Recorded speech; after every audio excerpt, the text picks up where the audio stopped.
Magandang araw mga kaibigan. Magkapet pandasal muna po tayo. Ito po si Father Nono.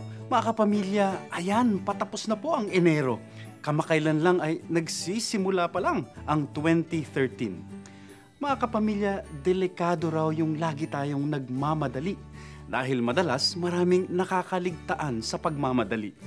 Kamakailan po ay nakapanood ako ng Japanese tea ceremony o Bon Temae sa wikang Hapon. Ito po yung paggawa o paghanda ng tsaa. Napakatanda na ng tradisyong ito at ang kakaiba rito, ginawa nila itong parang religious ritual. May mga sinusundang steps at dahan-dahan o slow motion ang pagsagawa rito. Parang nagdadasal sila bawat takbang.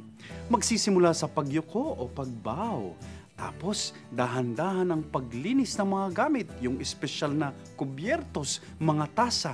Bilang na bilang din ang dami ng tsaa na ilalagay sa tasa. Lalagyan ito ng mainit na tubig at marahan ang paghalo dito.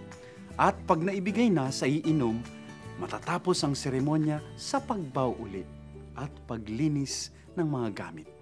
Talaga pong isang seremonya ang lahat. Hindi katulad ngayon na napakadali nang gumawa ng tsaa, nasa instant pakete na lamang. Pero may matututunan tayo sa mga Hapon. Maaari nating gawing seremonya ang mga ginagawa natin. Pagtimpla ng tsaa, pagluto, o pag-aaral man. Ibigay ang sarili sa bawat takbang. Maging malay sa bawat paggalaw. Mabuhay sa bawat segundo. Namnamin ang bawat sandali ng buhay. Amen.